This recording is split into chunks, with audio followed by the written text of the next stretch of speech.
그런 생각이 들면서 아, 내가 학술기구에, 국제학술기구의 사무총장이 됐구나.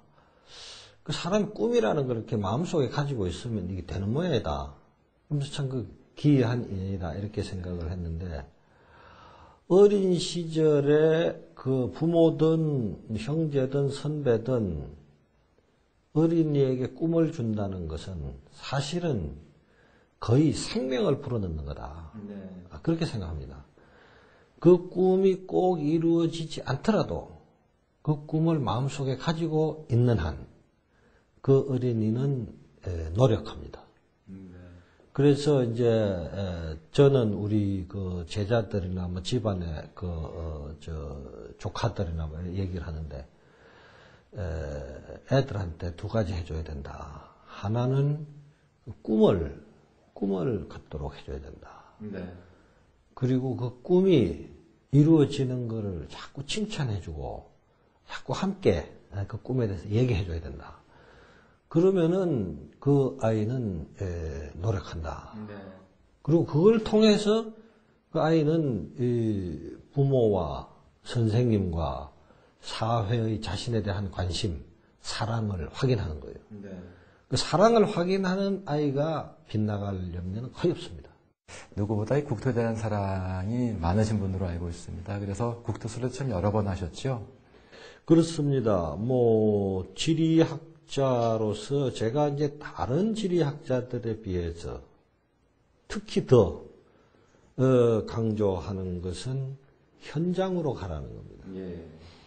이 지리학은 그 근본 자체가 국토를 연구해서 국토의 쓰임새를 이 효율적으로 만들고 또 미래를 만들어내고 이런 이제 일을 하는 건데, 저는 지리학 중에서도 특히 이 현장을 많이 돌아다니는 지리학을 강조를 했어요.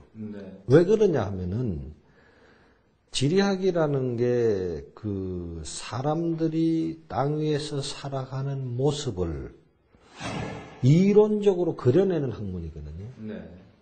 그런데 사람들이 사는데 안 가보고 자꾸 그리면 되겠지.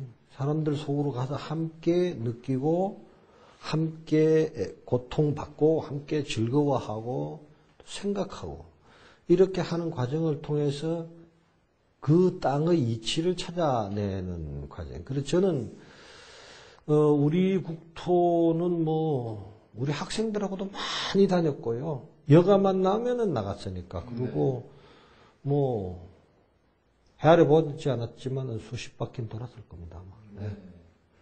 그 국토 사랑과 나라 사랑 간의 그 관계는 어떤 것일까요? 그런 식이 있어요. 뺏긴 들에도 봄은 오는가. 이 뺏긴 땅이라고 그러잖아요. 나라를 잃는다는 것은 구체적으로 땅의 주권을 잃는 겁니다. 전쟁을 하는 건 뭐예요? 땅 뺏는 겁니다. 땅 뺏기면 나라 뺏기는 거예요. 그래서 우리가 이제 이 국가를 구성하는 요소를 국토와 국민과 주권이라고 그러는 거예요.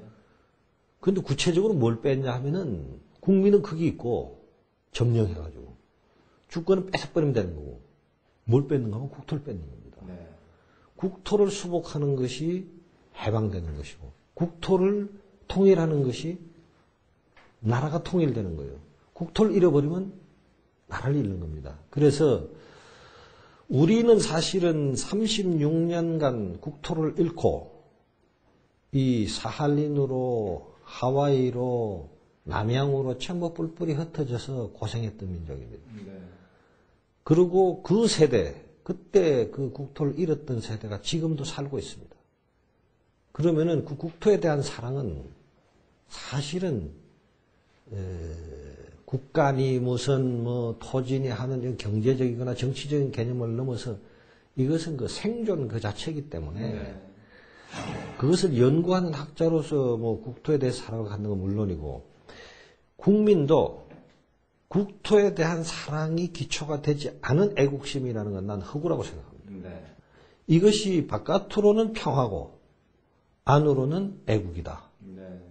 그렇게 생각합니다. 그래서 사실은 이거 잘 알려지지 않은 얘기입니다만은 일제시대에 지리학은 완전히 사장된 학문이었습니다. 못하게 했습니다. 왜냐하면은 국토에 대한 사랑이 일어나면은 식민지 사람들은 나라를 되찾으려고 할 거란 말이죠. 그래서 그걸 못하게 했습니다.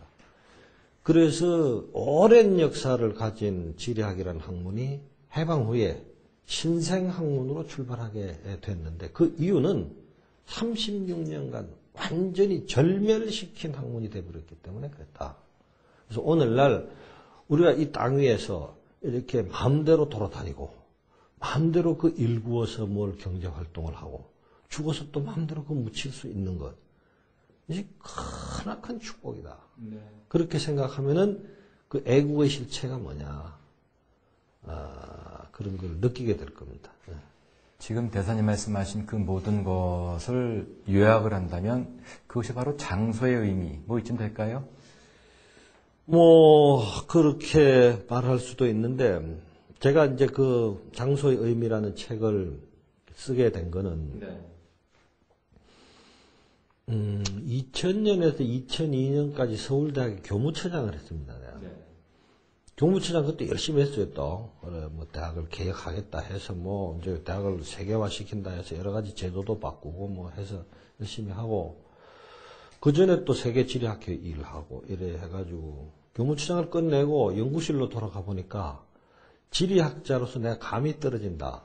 이런 느낌이 들었어요. 그래서 그 뒤로 1년간 우리나라의 의미가 있는 장소를 찾아다녔습니다. 찾아다니면서 그 의미를 다 새겨서 찾아낸다는 것이 우리 국민의 삶을 이해하는 겁니다. 그 삶의 역사를 이해하는 거예요. 그러니까 국민의 사람들의 삶이라고 하는 것은 그 시대를 거치면서 장소에, 도시에, 농촌에, 강에, 해변에 이게 각인이 되는 겁니다. 새겨지는 거예요.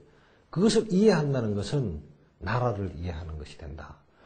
그래서 그걸 좀 쉬운 말로 이래 써가지고 했는데 지리학자들 사이에서나 비지리학자들 사이에서 한때 화제가 되기도 했어요. 지리학의 중요성이랄까 재평가되어야 한다라고 말씀하신 분도 계십니다. 어떻습니까, 대사님? 요즘 말하는 종합적 학문 또는 우리 요새 녹색 성장, 기후변화 이런 거 하잖아요. 사람의 삶과 자연이 어떻게 엮어져 있느냐. 그게 지역별로 어떻게 다르냐. 우리가 이걸 어떻게 관리해야 되겠느냐. 이런 것을 연구하는 학문이기 때문에 저는 매우 중요하다고 보고요. 세계지리학회, 제가 지금도 사무총장을 하고 있습니다만은 좀 줄여서 말하는